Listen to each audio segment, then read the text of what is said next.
La communication stratégique des Nations Unies au Mali au cœur d'un atelier ouvert ce matin, occasion pour les participants d'enrichir leurs connaissances sur les droits de l'homme au Mali et les mécanismes de réussite d'une transition.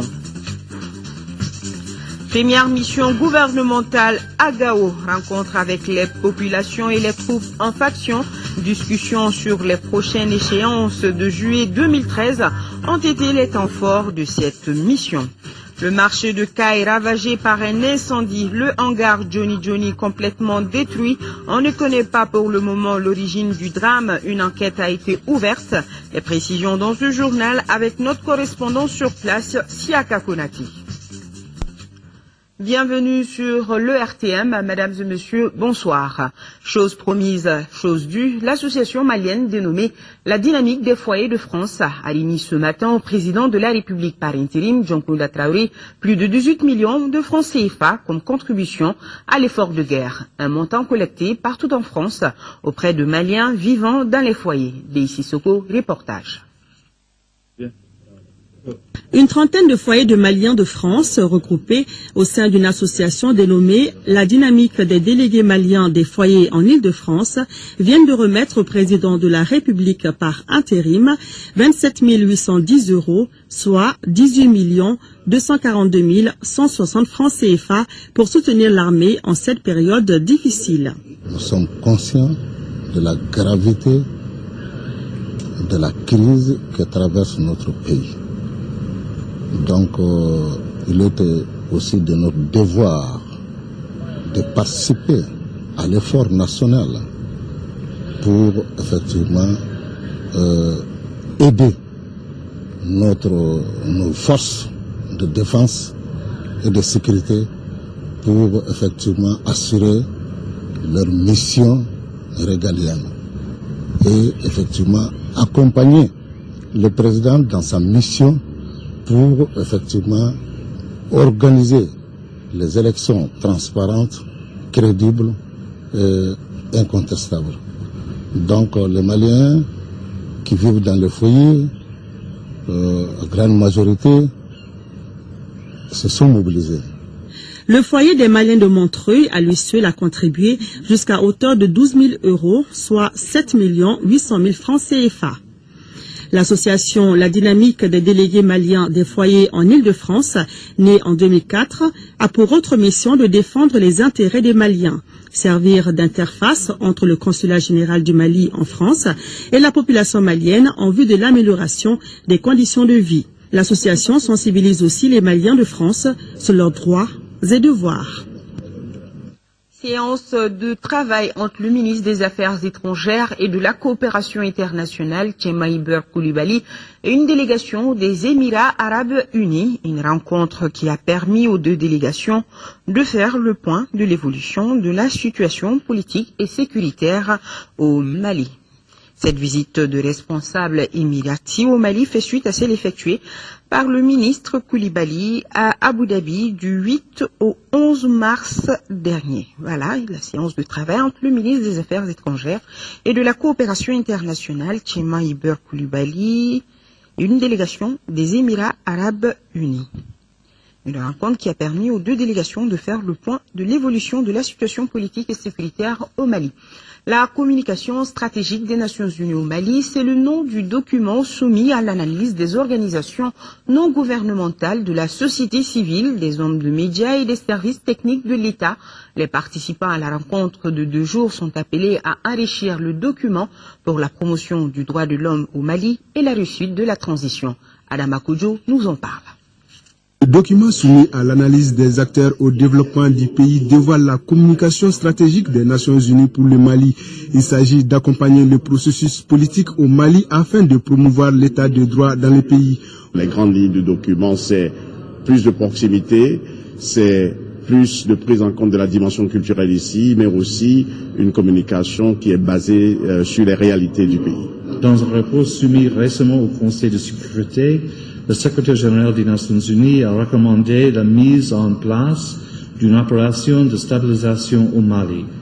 La stratégie en cours d'élaboration devrait être aussi assez flexible pour tenir compte de cette évolution.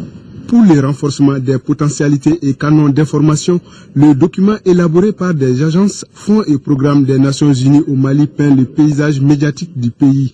Dans un contexte de crise, la communication a une place essentielle car elle permet de mieux expliquer les actions, mieux véhiculer les informations et forger les opinions dans un sens positif. Elle nous permet d'agir dans la synergie, dans l'anticipation et la prospective. C'est là toute la place et l'importance de l'interaction, de la coopération entre l'État, les partenaires techniques et financiers, les partenaires sociaux et les médias. L'Union africaine, par la voix du général Jean-Michel Mokoko, conseiller spécial du président Pierre Buyoya, chef de la MISMA, se félicite de la réalisation du document qui prend en compte la situation actuelle du Mali. Et nous avons ce communiqué de presse. La première dame du Mali, Traoré Mintou Doucouré, accueille demain, jeudi 28 mars 2013, les premières dames du Nigeria, Madame Patience Jonathan Goodluck, présidente en exercice de la mission de paix de l'Organisation des premières dames d'Afrique et de la Sierra Leone, Madame Alicia Nyama Koroma. Les deux personnalités viennent, au nom de la mission de paix de l'Organisation des premières dames d'Afrique, remettre un don composé de vivres à la première dame du Mali pour les populations déplacées et réfugiées des régions en guerre du Mali. Et vous aurez cette visite dans nos éditions de demain. La relève de la force Serval à Ménaka a été assurée par celle de la MISMA. C'est l'une des informations essentielles que l'on peut retenir de la traditionnelle conférence de presse de la MISMA tenue ce matin ici à Bamako. Moussa Fane, les détails. À travers cette conférence de presse, le porte-parole de la mission internationale de soutien au Mali MISMA a voulu informer l'opinion nationale et internationale sur les opérations de la force de la MISMA au Mali. La relève de la force Serval vient d'être assurée par celle de la MISMA à Ménaka. La mission internationale de soutien au Mali, MISMA, consciente de cette situation, continue de redéployer ses troupes selon les directives conjointes de coordination opération numéro 2. Ainsi, les éléments de la force Serval qui sécurisaient la ville de Ménaka et ses environs viennent d'être relevés par une partie des éléments de la MISMA basée à Gao. D'autres relèves sont en cours de planification afin de permettre à Serval de disposer d'assez d'hommes. Au cours de ce point de presse, il a été question du déploiement de la force des Nations Unies dans notre pays. Vous savez que l'ONU, c'est le maintien de la paix. Ils viennent pour pacifier. Mais nous, pour le moment, nous ne sommes pas en paix.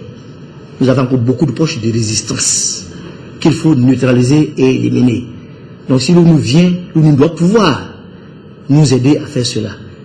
Donc les chefs d'état-major, dans la réunion qui s'est tenue à Yamoussoukro hier, ont demandé au secrétaire général que cette mission de l'ONU soit passée d'abord sous le chapitre 7, mais que ce soit vraiment bien corsé afin que nous puissions faire face à ces ennemis qui sont là. Le porte-parole a également informé les hommes des médias que la MISMA s'apprête à amener les journalistes maliens sur le terrain des opérations pour la couverture médiatique. À Tombouctou, l'armée malienne est à pied d'œuvre. Elle poursuit ses opérations de ratissage. Par exemple, à Diré, les jeunes ont arrêté une dizaine de terroristes et remis aux forces de sécurité. Adama Djimde et Chérif Moulay, nos envoyés spéciaux, nous en disent plus. Pour sécuriser les populations de la 6e région, le commandement militaire n'a pas lésiné sur les moyens logistiques. 4x4, jeeps et autres ambulances médicalisées sont mobilisées.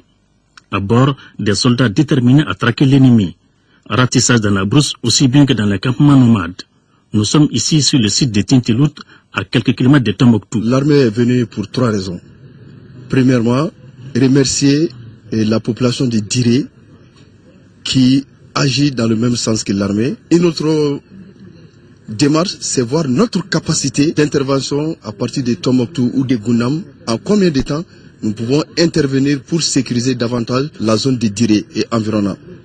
Et troisième, inviter la population. L'ennemi s'est éparpillé et s'attaque de façon générale aux commerçants lors des foires. Donc, que les gens voyagent avec le strict minimum, de ne pas amener tous leurs sous et pour éviter que d'autres éventuels braquages de ces bandits. Notre préoccupation, c'est toujours la sécurité et il faut que ça soit renforcé de plus. C'est comme vous l'avez vu, hier soir, il y a eu des coupures de route. Donc c'est de ça que nous on craignait. Il y a des gens jusqu'à présent qui opèrent peut-être la nuit tardivement. À Diré, les forces maliennes ont été accueillies avec fierté pour la mission accomplie. Le maire a offert au nom des différentes communautés 500 000 francs pour manifester sa reconnaissance aux efforts de libération. C'est également à dire que les jeunes organisés en brigade d'autodéfense ont pu arrêter une dizaine de terroristes et remis aux forces de sécurité. Nous partons maintenant à Caille où c'est la désolation totale de la population mais surtout des commerçants. Une partie du marché de la cité des Rails a été ravagée hier soir par un incendie dont on ne connaît encore l'origine. Le hangar des tailleurs connu sous le nom de Johnny Johnny a été complètement détruit. Les pertes sont énormes, nous signale notre correspondant Siaka Konati. Des boutiques calcinées, des marchandises parties en fumée, c'est l'image que l'on retient du nouveau bloc du marché et du hangar de tailleurs appelé Johnny Johnny, situé en plein cœur du grand marché de Caille, ravagé par un incendie survenu dans la nuit du mardi au mercredi. Les pertes sont énormes, car estimées à des centaines de millions de francs CFA. Il y a ceux qui tentent de sauver ce qui peut l'être, ceux qui n'ont que leurs yeux pour pleurer devant l'ampleur des dégâts. C'est énorme, c'est insupportable même. On ne peut même pas parler même. Il n'y a pas un commerçant aujourd'hui ici là qui peut respirer même. Tout le monde est cadavré, tout le monde est mort. Au moment du passage de notre équipe de reportage, les éléments de la protection civile appuyés par ceux de la SECNA et de la gendarmerie nationale s'activaient pour maîtriser les feux. Ils ont d'abord arrêté la propagation du feu pour sauver les boutiques qui sont aux alentours avant de passer à la phase d'extinction. L'alerte a été donnée vers les coups de 3h37. Donc aussitôt on a dépêché une équipe sur place pour essayer de maîtriser le feu. À leur arrivée, ils ont trouvé un grand feu. D'aussitôt, on a demandé le renfort de la SECNA pour qu'ils viennent nous appuyer. J'ai été appelé par le directeur régional de la police qui a eu un incendie déclaré au niveau du marché de Caille. De ce fait, j'ai mobilisé tous mes hommes pour que nous soyons là. Et de 3h50 jusqu'à 7h, nous sommes là par rapport à une intervention efficace avec la compagnie constante des populations et toutes les structures. Accès difficile au marché, absence de bouches et de poteaux d'incendie, les soldats du feu ont rencontré d'énormes difficultés pour venir à bout de l'incendie. Il n'y a pas d'accès au marché, il y a un problème d'hydrant au niveau du marché et les moyens de lutte contre l'incendie sont inexistants. Je pense que ça va être une occasion pour nous tous de nous réunir, c'est pourquoi le comité avec moi, de nous réunir, de rencontrer les opérateurs économiques et de voir rapidement qu'est-ce qu'on peut faire, partir de ce sinistre-là, tirer les leçons et essayer de faire en sorte que ça ne se reproduise plus jamais. Une délégation du comité régional de crise, conduite par le gouverneur des régions, s'est rendue sur le lieu du sinistre pour exprimer la compassion des autorités aux victimes. Heureusement, il n'y a pas eu de pertes en vies humaines. On ignore pour le moment les causes de l'incendie, mais une enquête a été ouverte pour en déterminer l'origine. Et par rapport à cet incendie, le gouvernement présente à toutes les personnes ayant perdu des biens à l'occasion de ce sinistre sa vive compassion et s'engage à diligenter les enquêtes nécessaires afin d'en déterminer les causes et les conséquences. Le gouvernement précise qu'il n'est à déplorer aucune perte en vie humaine. Visite de terrain en 3e région d'une délégation du ministère de l'Artisanat et du Tourisme. Objectif, s'enquérir de l'état d'avancement du futur village artisanal et échanger avec les acteurs impliqués dans le secteur de l'artisanat et du tourisme en vue de la relance des activités dans la région. Daouda Diakiti. Première étape de cette visite de terrain, les sites du village artisanal de Sikasso situé sur la route nationale 7. Là, la délégation a pu constater de visu le démarrage du chantier qui couvre une superficie de 3 hectares. Les échanges avec les responsables de l'entreprise Baptiste SA chargée de la réalisation de l'infrastructure ont porté sur le niveau d'exécution des travaux, les difficultés liées à l'approvisionnement du chantier en eau. La délégation s'est ensuite rendue à Missirikoro pour une visite guidée des grottes, un lieu touristique chargé de mystères. Dans l'ensemble, ce que nous avons retenu, c'est qu'il y a une soif de reprise ou de relance de ces activités artisanales, touristiques et d'hôtellerie quand on sait que ces secteurs ont été lourdement frappés par la crise économique, sociopolitique que nous avons connue et que nous avons toujours, nous traversons toujours. Et je pense que le message fort, c'était de faire en sorte qu'il y ait une synergie d'action de l'ensemble des acteurs pour que rapidement on puisse sortir de cette impasse. La présente visite est la première d'une série qui devra concerner toutes les régions du pays. L'objectif est d'insuffler une nouvelle dynamique au secteur de l'artisanat et du tourisme qui connaissent une période de léthargie à cause de la crise politico-sécuritaire qui traverse le pays depuis janvier 2012. Ça y est, c'est fait. La toute première mission du gouvernement malien est arrivée à Gao le week-end dernier. Le ministre délégué en charge de la décentralisation est venu échanger avec les populations. Outre la situation sécuritaire, il a été beaucoup question des élections de juillet 2013, nous indiquent nos envoyés spéciaux Daouda Sidiki Diarra et Massa Doumbia. De 2 mois après sa libération du joug des terroristes, la ville de Gao reçoit la toute première mission gouvernementale. Le ministre en charge de la décentralisation est venu échanger avec les populations de la cité des Esclias et saluer leur courage face au Moujao. Au cours d'une rencontre avec les cadres de concertation, des représentants des notables et des femmes, le gouverneur de la région a fait le point de la situation sociale et économique à la délégation ministérielle. Des activités administratives avec la présence effective de tous les préfets à mes côtés depuis le 18 mars dernier. Il demeure cependant que les conditions de vie et de travail sont très précaires en raison de l'état de destruction totale de toutes les infrastructures publiques. Le chantier de reconstruction, de réconciliation et de la cohésion sociale est certes immense, mais pas au-dessus de nos capacités. Dans cette mission, le ministre est accompagné par la conseillère politique de l'état-major de l'opération Serval et le député de Bourema. Parlant de la situation sécuritaire, le ministre a invité les populations à collaborer avec les forces présentes. C'est la collaboration des populations qui peut aider les forces françaises, les forces tchadiennes, les forces du Mali à nettoyer convenablement la zone. Donc votre rôle est déterminant à ce niveau. Autre message fort à l'endroit des populations, c'est la réconciliation des cœurs et des esprits, ainsi que la tenue des élections de juillet 2013. En tant qu'État, nous sommes condamnés à vivre ensemble.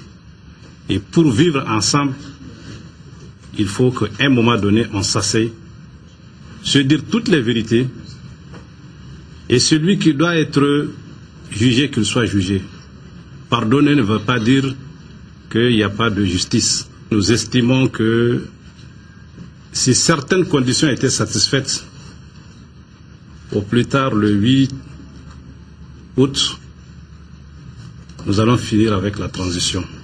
Et le député de Bourem d'ajouter qu'il faut respecter les droits de l'homme. Si vous connaissez des gens qui ont caché des armes quelque part, il faudrait que vous les dénoncez à l'autorité, mais que vous ne vous fassiez pas vous-même justice. Le ministre avec sa délégation s'est rendu chez le président de l'Assemblée régionale de Gao. Ici, il a présenté les condoléances du peuple malien à cette famille suite au décès de Alouata Oulbadi, 3e adjoint au maire de la commune rurale de Tarkinta. Il était le chef des Kunta qui a été enlevé par les terroristes et battu à mort. En 4e région, lancement des activités de Act Forum Mali qui regroupe 5 ONG internationales. Cette coalition entend désormais œuvrer dans l'humanitaire pour les populations victimes de la crise malienne. Candécila. ICO, Christian Aid, Diaconia, Lutheran World Relief et l'aide de l'église norvégienne. Ce sont 5 ONG internationales qui ont décidé de se faire connaître sous un seul nom de famille, Act Forum Mali. À travers cette alliance, les 5 partenaires entendent désormais œuvrer dans le domaine humanitaire au Mali. Il s'agit donc, à travers cette cérémonie de lancement de la plateforme, de lancer un appel acte auprès des partenaires pour répondre aux besoins de la population malienne en cette période de crise. Depuis le début de la crise actuelle au Mali en 2012, les membres de Act Forum Mali et leurs partenaires ont fait preuve d'ingéniosité et de créativité afin de faire face aux besoins des populations en détresse. Des actions sont en cours pour mobiliser davantage de ressources permettant de réduire la souffrance des populations et leur permettre de faire face à leurs besoins et renforcer leur résilience. Ce partenariat a été matérialisé par la remise symbolique des dons composés de vivres aux populations déplacées se trouvant dans la région. Ce don de leur tout nouveau programme d'assistance alimentaire est destiné à 300 personnes déplacées. Ce programme confié à l'ONG Alphalog envisage également l'insertion socio-professionnelle de 30 chefs de ménage pour un coût global de 15 millions de francs CFA. Je fonde l'espoir que les appuis de cette alliance permettront de soulager un nombre important de personnes victimes des crises sécuritaires et alimentaires au Mali. Notons que les actions du Forum Acte Mali s'inscrivent dans le cadre d'une coalition de plus de 130 églises et organisations Acte Alliance. Un autre lancement dans ce journal, celui-ci s'est effectué à Kona. Il concerne les activités du projet Survie Kona PSK. Pour un coût global de 42 millions de francs CFA, ce projet apportera assistance à 2000 personnes de 3 villages de la commune. Moustapha Doumbia, compte rendu. Le projet Survie Kona est un projet d'urgence humanitaire en vue d'atténuer les impacts de la crise du Nord. Il est exécuté par l'ONG GRAT en partenariat avec Christian Aid. L'ONG GRAT, en partenariat avec Christian Aid, se sont engagés à appuyer les autorités communales à Kona à travers ce projet de réponse dénommé Projet Survie Kona. Le projet Survie Kona s'inscrit dans le cadre de l'appui d'urgence aux populations affectées des 3 villages Kona, Sama et Takutala. L'objectif du projet, c'est d'atteindre 2000 personnes des 3 villages à travers la dotation en vivres et non-vivres. L'ONG GRAT, alors, n'est pas à sa première fois. La fois passée, elle est venue nous faire des dons alors aux déplacés. Nous les remercions amplement. Le coût global de l'opération est de 42 millions de francs CFA. Durant un mois, il sera mis à la disposition des bénéficiaires 26 tonnes de riz et 500 kits humanitaires. Je ne doute point qu'à travers ce projet, il s'agira de soulager les souffrances et de réduire le niveau de vulnérabilité des populations affectées suite aux affrontements armés dans la zone de Kona. L'ONG Groupe de recherche et d'application technique GRAT intervient dans la commune de Kona depuis une dizaine d'années, une collaboration que la représentation de Mopti entend renforcer. Amélioration de la sécurité alimentaire et l'augmentation des revenus des femmes de l'ONG Action contre la pauvreté et la maladie ACPM, c'est le nom du projet qui vient d'être lancé à Sanankoroba au profit des populations de 8 villages de la commune rurale de Sanankoroba. Envoyé spécial Youssouf Diarra, Moïse Traoré. Dans 2 ans, plus de 10 000 habitants de Sanankoroba verront leurs conditions de vie améliorées. Il revient au premier adjoint du maire de la commune rurale de transmettre la gratitude des populations des 26 villages de l'arrondissement général et de ceux des 8 villages d'intervention du nouveau projet en particulier. Les villages de Sisina, Nyanfalan, Tadjana et Tabala pour l'installation des plateformes multifonctionnelles. Les villages de Ntabakoro, Turela, Konyobla et Satnabougou pour l'aménagement des périmètres maraîchers. Le sous-préfet Djakité Ibrahima préside la cérémonie de lancement du projet Amélioration de la sécurité alimentaire et l'augmentation des revenus des femmes. Il est expliqué à l'administrateur civil que, avant la fin de la période de 2 ans, le projet de 132 millions devra réaliser un certain nombre d'équipements et d'activités. 4 sites maraîchers d'1 hectare chacun, installer 4 sites de plateformes multifonctionnelles pour la transformation des beurre de karité, et chaque site va couvrir une superficie de 300 mètres carrés. Renforcer les capacités de 160 femmes en matière technique, mais aussi en gestion et en commercialisation des produits de leur activité. Au nom des partenaires techniques et financiers, Hugo Gimbernat Guérin de Conemundo, Espagne, a laissé entendre qu'il s'agit du début d'un long partenariat. Après le porte-parole du chef de village, la maraîchère Fatmata Doumbia, au nom des femmes, a donc jugé l'action comme salvatrice.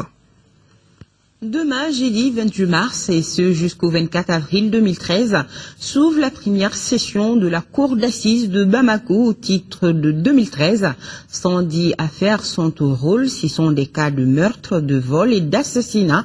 Toutes les catégories d'infractions sont concernées et tous les accusés sont des détenus. Pour plus de précisions, écoutons l'avocat général près la Cour d'appel de Bamako, Idrissa Arizo Maïga, est au micro de Sira Bachili. À cette session sont prévues plusieurs affaires de différents genres. C'est toujours les affaires d'atteinte à la vie de la personne, notamment les meurtres, les coups mortels, les assassinats, infanticides, empoisonnement et souvent la complicité de ces infractions qui prennent le pas sur les autres. Au titre de ces infractions, nous avons dénombré 42 affaires. Après ces infractions viennent les infractions contre les biens, les vols qualifiés avec les infractions qui les sont connexes, notamment les associations de malfaiteurs et puis les infractions voisines comme les extorsions. Après viennent les infractions contre les mœurs. Et là, il y a la prédominance notoire des cas de pédophilie et de viol, comme toujours. Quelques cas d'attentat à la pudeur. Qu'est-ce qui fait la spécificité de cette session par rapport aux autres? La spécificité de cette session tient au fait qu'elle est exclusivement consacrée aux détenus. Il n'y a que des dossiers de détenus qui passent, même si c'est vrai que quelquefois nous avons des accusés détenus qui ont, ce qu'on appelle des co-accusés en liberté. Et ça, c'est des cas extrêmement rares pour lesquels les ordonnances de prise de corps sont pratiquement exécutées. Donc cette session est spécifiquement une session de détenus. C'est ce qui explique le nombre de dossiers. 110 dossiers dans une session d'assises, c'est beaucoup d'affaires. Voilà, la première session de la Cour d'assises de Bamako qui s'ouvre demain. Les élections générales de 2013 auront lieu à la date prévue. L'annonce a été faite à la faveur de la deuxième édition du comité de pilotage du projet d'appui au processus électoral au Mali. Youssouf Diakité, compte rendu. Ce comité de pilotage du projet d'appui au processus électoral au Mali fait le point des activités du projet. Plusieurs questions sont débattues au cours de cette réunion. Il s'agit notamment de l'état d'avancement des préparatifs, le chronogramme des élections, le fichier électoral, le budget et la participation particulièrement des personnes déplacées. Les partenaires techniques et financiers se disent prêts à accompagner le Mali pour l'organisation de bonnes élections et à la date prévue. La première chose, c'est l'adoption le 29 janvier de la feuille de route par l'Assemblée. La deuxième chose, c'est l'élaboration de l'avant-projet de chronogramme des élections fixant le premier tour de l'élection présidentielle au dimanche 7 juillet. Le ministre de l'administration territoriale, de la décentralisation et de l'aménagement du territoire reste ferme sur la date proposée, mais en appelle à l'engagement de tous pour le respect de ces calendriers. Pour gagner et réussir de bonnes élections, c'est maintenant que nous devons poser les actes appropriés qui doivent nous permettre d'avoir les bonnes élections. Les bonnes élections, ce ne sera pas seulement au mois de juillet, c'est maintenant. Tout ce que nous faisons comme préparation en termes de formation, en termes de logistique, en termes de sensibilisation, d'éducation, de concertation avec les partis politiques, la société civile, c'est cet ensemble d'actions qui doivent nous permettre d'arriver à des élections libres, à des élections crédibles, à des élections transparentes.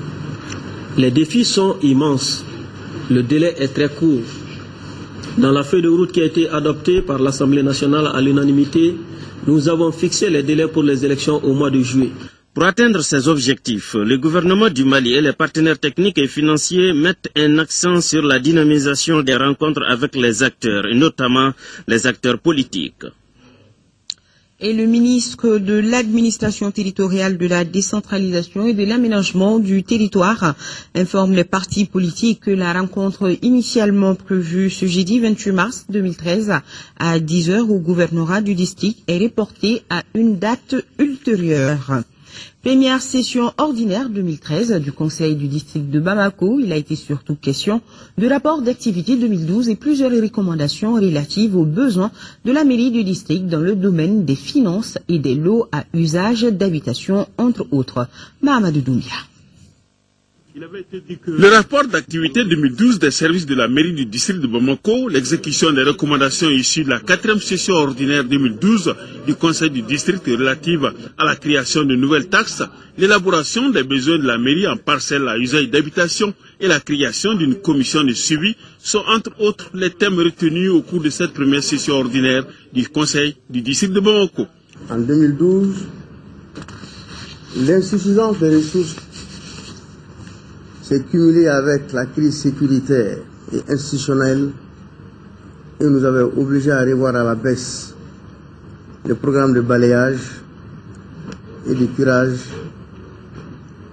des canalisations pour l'année 2013. Dans le souci de trouver toutes les voies pour honorer donc nos engagements, le bureau du conseil a initié des rencontres, comme je le disais tantôt, au niveau de toutes les chancelleries, voir concrètement comment elles peuvent venir en aide à la ville de Bamako. Des promesses ont été données, mais toutes s'accordent à dire qu'il faut nécessairement prendre en compte les besoins, mais attendre que les élections aient lieu pour qu'ils puissent effectivement prendre des engagements pour satisfaire les différentes doléances. Au cours de cette session ordinaire, une délégation de l'association des Maliens vivant à Strasbourg, dénommée Faso Kanou et conduite par Sarandiaï, a remis au maire du district la somme de 1 500 000 francs CFA pour soutien à notre armée nationale. Pose de la première pierre de la cité de l'association malienne des rapatriés de la Côte d'Ivoire à Moutougoula. Ce projet initié par Qatar Charity et Vibonne est estimé à plus de 226 millions de francs CFA. Rachel Tissougué nous en parle. Les ONG humanitaires Qatar Charity et Vibonne ont procédé à la pose de la première pierre de la cité de l'association des Maliennes rapatriées de la Côte d'Ivoire. Cette cité sera constituée de 50 logements sociaux, d'une école, d'un centre de santé, d'une adduction d'eau pour les femmes, le tout pour un coût total de plus de 226 millions de francs CFA. Cette réalisation répondra aux besoins d'une frange de la population qui a regagné le Mali suite aux événements sociopolitiques que la Côte d'Ivoire a connus. C'est des femmes qui n'ont pas de logement, c'est des femmes qui sont venues au Mali dans des conditions extrêmement difficiles. L'objectif premier, c'est vraiment d'améliorer les conditions de vie d'abord des femmes. D'ici 2 ans, tout le monde aura envie de venir vivre ici. Parce que nous allons faire une jolie cité où il fait bon vivre. Ces hommes et femmes, ce sont eux qui ont le plus besoin d'un environnement protégé et bien géré dans un souci de développement durable, car leur survie et leur développement en dépendent. L'association des Maliennes rapatriées de la Côte d'Ivoire estime que la construction de cette cité contribuera à améliorer leurs conditions de vie. Et le problème primordial même de toutes ces femmes était d'avoir à chacune un toit. Si aujourd'hui, par l'appui d'une ONG de la place pour nous libérer de ces jours, je pense que c'est une très bonne chose pour nous et ça ne va que dans le positif. Qatar Charity et Vibonne œuvrent auprès des populations pour apporter une solution aux différents problèmes auxquels elles sont confrontées. Nous poursuivons ce journal par ce drame qui s'est passé hier à Wolofobougou, Bolibana. Un conducteur, à la suite d'un accident, a malheureusement donné la mort à 3 enfants et en a blessé 5. Une enquête a été ouverte à l'occasion, nous informe le gouverneur du district de Bamako qui s'est rendu dans les familles des victimes au service des urgences du CHU Gabriel Touré. Fademba Keita a suivi la visite. L'accident qui s'est produit ce mardi 26 mars 2013 va longtemps marquer les esprits des habitants de la commune 3 du district de Bamako. Le conducteur de 20 ans aurait perdu le contrôle de sa Toyota Corolla au moment où il descendait l'échangeur qui mène au boulevard de l'Indépendance. Selon l'officier de police qui était sur place, l'accident serait dû à un excès de vitesse. Le bilan est lourd, 3 morts sur le coup et 4 blessés graves. Vers 22h30 hier soir, on nous a appelé qu'il y a eu un accident au chemin des Grottes. Au fait, d'après le chauffeur, Ils quittaient Dar Salam pour aller chez eux à Badalabougou. À la descente de l'échangeur, suite à une défense de frein, il a perdu le contrôle de son engin. Ainsi, il a percuté 7 filles, dont un garçon aussi, qui font 8 personnes sur la terre pleine. Les autorités du site de Bamako se sont rendues sur place pour présenter les condoléances du gouvernement aux familles des victimes, puis à l'hôpital Gabriel Touré pour souhaiter prompt rétablissement aux blessés. Au nom de toutes les populations du district de Bamako, du conseil municipal, je voudrais souhaiter transmettre d'abord les vœux, les condoléances les plus attristées, les vœux de prompt rétablissement aux 4 malades graves que nous venons de visiter. On n'a pas encore tous les détails de l'accident, mais quand nous savons que c'est un enfant de 20 ans qui est sorti avec la voiture et qui a perdu le contrôle pour aller au-delà de l'interplain central, écraser 3 enfants, blesser 3 autres, ça veut dire que ça pouvait être encore pire. Nous sommes très choqués, très touchés par ce que nous avons constaté. Chacun de nous se trouve donc interpellé et mis devant ses responsabilités. Parce que ce qui s'est passé, ce n'est pas la faute d'aucuns diront que c'est à la notaire. C'est notre faute. Il faut qu'on se mette en cause. Quand vous circulez à une certaine vitesse dans la ville et que le véhicule vous échappe, vous êtes responsable de tout ce qui arrive. Sous le choc, la population qui n'a pu se contenir a mis le feu au véhicule. En attendant d'être présenté devant un juge du tribunal de première instance de Bamako, le chauffeur est en garde à vue au commissariat du 2e arrondissement de Bamako.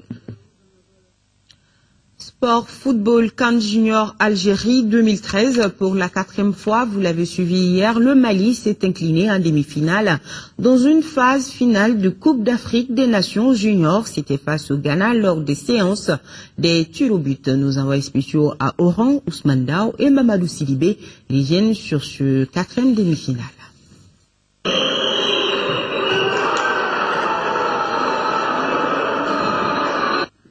Rien à dire dans cette demi-finale que le mot regret, car l'équipe malienne a maîtrisé son sujet du début à la fin. Conquérante, volontaire, généreux, le Mali a livré certainement son meilleur match depuis le début du tournoi.